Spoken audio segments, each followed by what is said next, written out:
Probably there are a few viewers out there with their mouths hanging open at all of this. Well, prop up your chin. If you are unaware of what's been happening musically, there's another shock coming. All of the things that you've seen so far can connect together. Some time ago, the manufacturers got together and decided on a standard connection that would allow any musical thing-me to play any other musical thing-me. It's called MIDI, for Musical Instrument Digital Interface. And MIDI now makes almost all music happen. MIDI allows this toy that I bought at Kmart to play my big machine.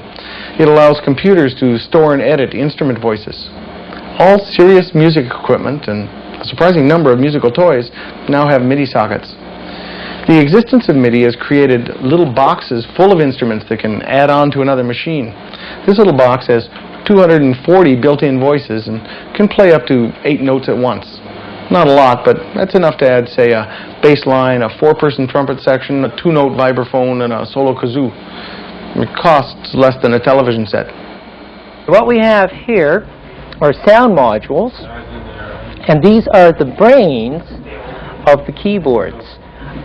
These come separately without a physical keyboard, and they have the same sound chips inside. If you have a MIDI keyboard already, it is not necessary to acquire another whole physical keyboard. You can just acquire the brain.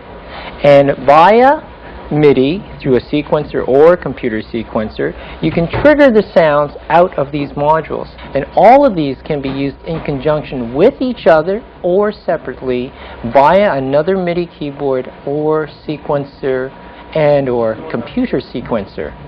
And of course, the main advantage that a lot of us always think of is the economics of it, and it is a lot more inexpensive to purchase a module than a whole physical keyboard, since this module does have the exact same brain as the keyboard.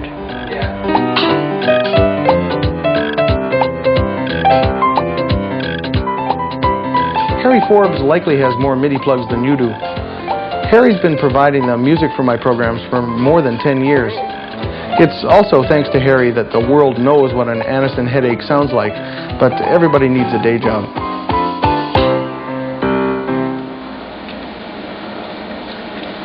This Macintosh computer can control all of Harry's machines. MIDI sequencers like this are available for most home computers, with the addition of a cheap interface. MIDI allows 16 different channels simultaneously, so the basic setup can allow music with 16 different parts. If all of the machines are 16-note polyphonic, that translates to 256 notes playing at once.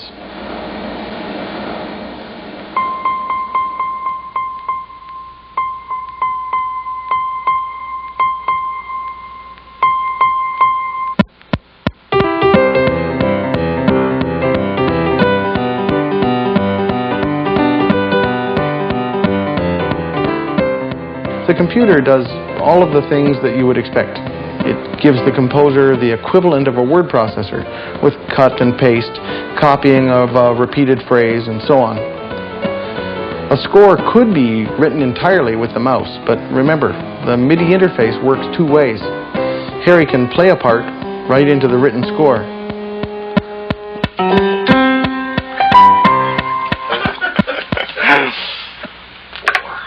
Once a musical phrase is entered, it can be further edited on the computer. For instance, only a few bars of this bass line need to be entered. The rest is the same pattern, raised and lowered a few notes.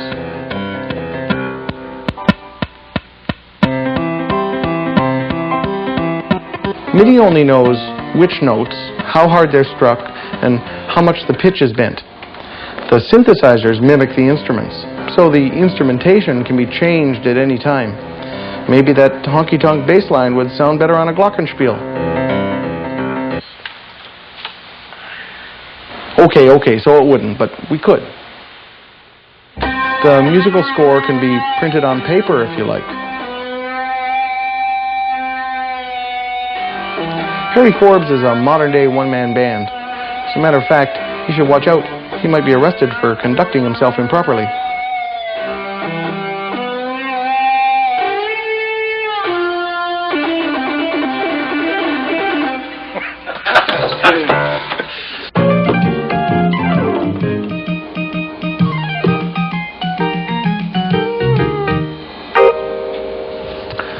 is a possibility that some people will find all of this technology distressing.